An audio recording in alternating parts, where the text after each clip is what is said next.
Before you start building a property portfolio, and I mean really building, like maybe building a couple of townhouses out the back as rentals, or to live in, whatever the case may be, there are risks involved, right, in dealing in this development world. Yes. So I've got Max here, who's a lawyer, a Yes. pretty good one at that, an average one. And I'm Hamish from Slightly above average. Well, I'm Hamish from as a mortgage advisor anyway, and I'm Really good mortgage advisor. yeah, I reckon above average. Average mortgage advisor. There's some better ones. Very, very good one. I'm feeling not too happy Really about good. that. But so risks, builders, Yes. not all the same, and No. contracts won't protect you, right? Well, that's the thing. Always say that to clients who want to hire builders to build a house for them, please, please, please do all the research you can on the builder to make sure you can trust them. There's not really a lot that a contract can do to protect you from a bad builder. The worst case scenario, of course, is a builder that vanishes halfway during the project, that leaves you in a lurch and leaves you scrambling to find another builder that can take over to complete the project at double the price. You might think I'm exaggerating, but Yeah. that is almost always the case. Yep, I've seen it myself, and because you can't sue a liquidated company. No, you can't.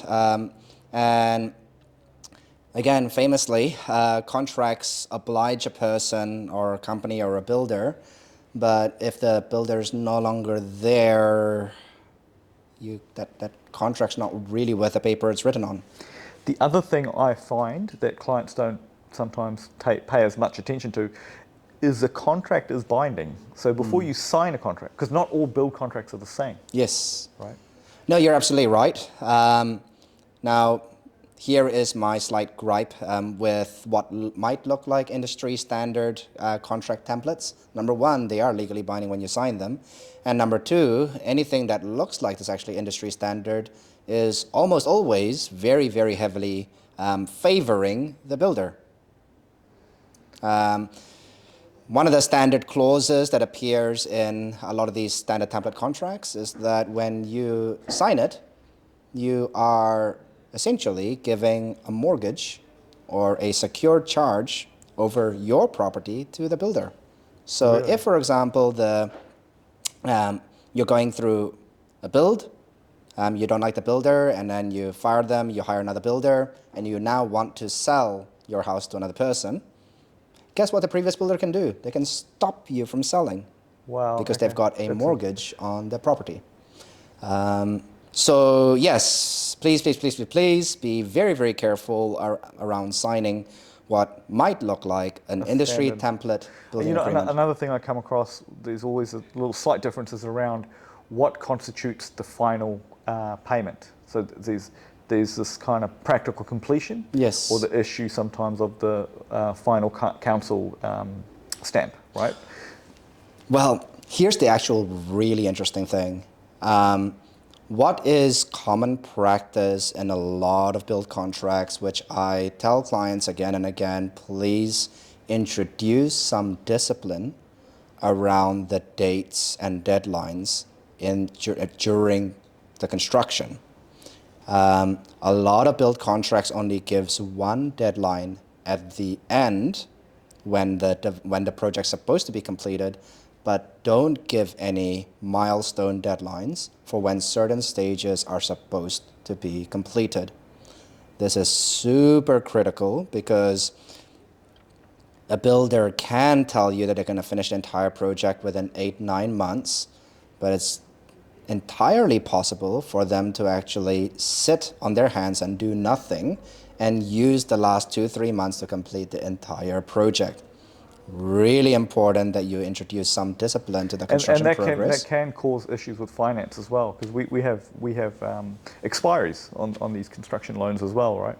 Correct. And not only that, but keep in mind as well that in terms of the finance, you really need to keep a really strict control around what additional expenses the builder can introduce what variations they can introduce Yeah. over and above the contract price.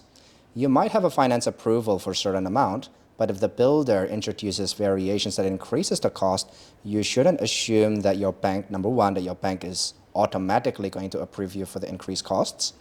And number two, that your builder is automatically going to not charge you the extra variation just because you've been approved for a certain amount only. Yeah, yeah, I have seen that. We've often, not often, but you know, it's not uncommon that we've gone back to the lender for more because of the costs have increased. And just because your funder or your lender does create a little buffer when they do the calculations initially, that doesn't mean that you automatically are allowed to access those funds, right? So, yeah, you're right. Just cost overruns is not guaranteed that the lender will be forthcoming in funding that. That's true, and I think that's why it's so important. Building contract or any contract really, you know, lawyers are important. Building contracts can end up with big liabilities, right? So Yeah, and always,